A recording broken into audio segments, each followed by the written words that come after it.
এতিয়া ক'বলগীয়াটো কি আছে, নটিচ দিলেই ইমাৰ্জেঞ্চি নটিচ দিছে 25 তাৰিখৰ আগতে খুলিব, আমি অফিচ খালী কৰিব লাগিব। অফিচ খালী কৰা মানে প্ৰেক্টিছটো পূৰা সম্পূৰ্ণ বন্ধ হৈ যাব। প্ৰেক্টিছ বন্ধ হৈ মানে প্ৰডাকশ্যন বন্ধ হৈ যাব। এইটো বৰ পুৰণা অনুষ্ঠান, Guwahati young star football coaching centre. আজি প্ৰায় 1979 পৰা আজিৰ ডেটলৈকে প্ৰায় 46-47 ইয়াৰ চলি আছে। ইয়াতে প্ৰায়বিলাক ল'ৰাই নেশ্যনেল ইণ্টাৰনেশ্যনেল খেলিছেগৈ আৰু কিছুমানে ভাৰতবৰ্ষৰ ডাঙৰ একাডেমীত খেলিছে।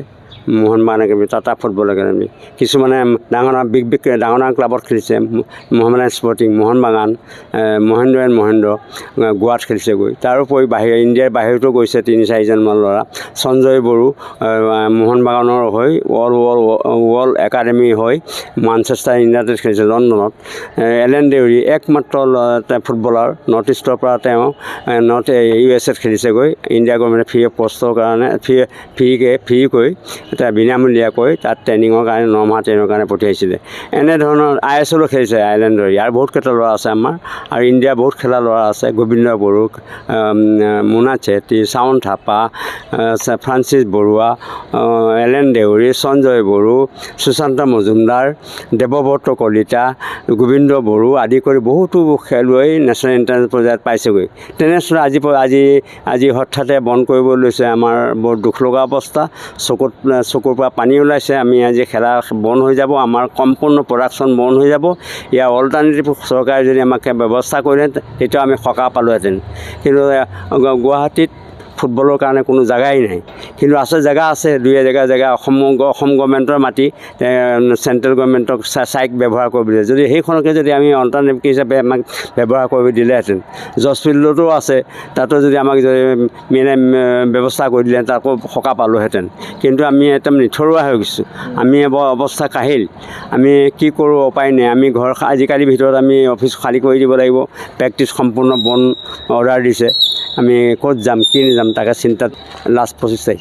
এইটো ষ্টেডিয়ামখন বনোৱাৰ কাৰণে বেয়া পোৱা নাই, কিন্তু ক'ৰবাত অল্টাৰনেটিভ আমাৰ জেগা দিব লাগিছে যে কোচিংবিলাক চলাই থাকিবৰ কাৰণে। বহুত ধৰণৰ কোচিং চেণ্টাৰ, পুৰণা অনুষ্ঠান দুটা, Guwahati young star football coaching centre, পিছতে Guwahati GCC cricket coaching centre, এই দুইটা লগে খেলি আছে। এই দুইটাই বহুত খেলুৱৈ জন্ম দিছে নেশ্যনেল ইণ্টাৰনেশ্যনেল পৰ্যায়ত, আগতে কৈ আহিছোঁৱেই।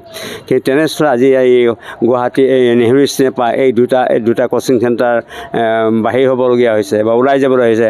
আমাৰ চকুৰ পৰা পানী ওলাইছে, দুখ লাগিছে, বেজাৰ লাগিছে। এতিয়া কি কৰিম, উপায় নাই। প্ৰত্যেকৰে কম বেছি পৰিমাণে অসুবিধা হৈছে। তেওঁলোকৰ প্ৰত্যেকে কিছুমানে খালী অলৰেডি 2-3টা এছ'চিয়েশ্যনে সংগঠনে খালী কৰিছেই। কিন্তু এতিয়া আমিও খালী কৰিবলৈ বাট চাই যোগাৰ কৰি আছোঁ। ক'ত যাওঁ, কি কৰোঁ, তাকে ভাবি আছোঁ।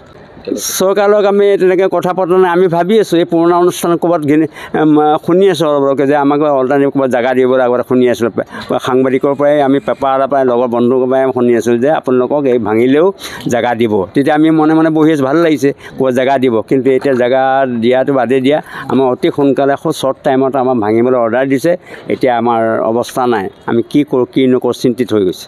আৰু যদি এমাহমানৰ যদি আমাক সময় দিলেহেঁতেন তেতিয়া আমি সকাহ পালোঁহেঁতেন।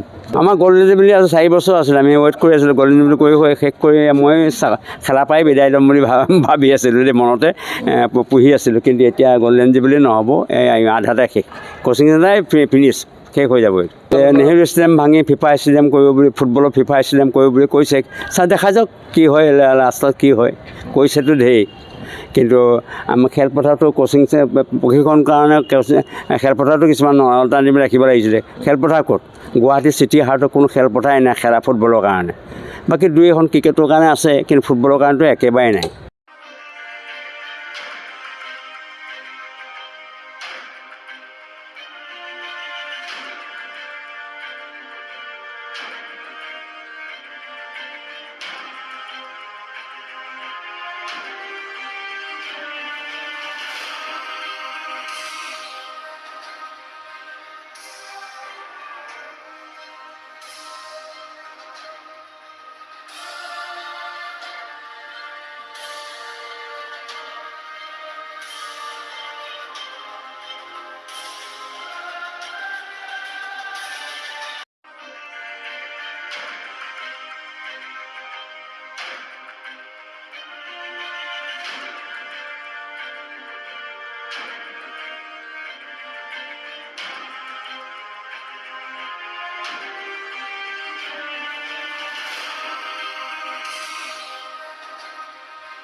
ফিজিকেল এডুকেশ্যন বিষয়ত ডিগ্ৰী পাঠ্যক্ৰমৰ কাৰণে অসম তথা উত্তৰ পূৰ্বাঞ্চলৰ প্ৰথমখন শিক্ষানুষ্ঠান অভিৰুচি ইনষ্টিটিউট অৱ ফিজিকেল এডুকেশ্যন। 2 বছৰীয়া ফিজিকেল এডুকেশ্যনৰ BPEd পাঠ্যক্ৰম আৰু 4 বছৰীয়া BPES পাঠ্যক্ৰমৰ বাবে নামভৰ্তি চলি আছে।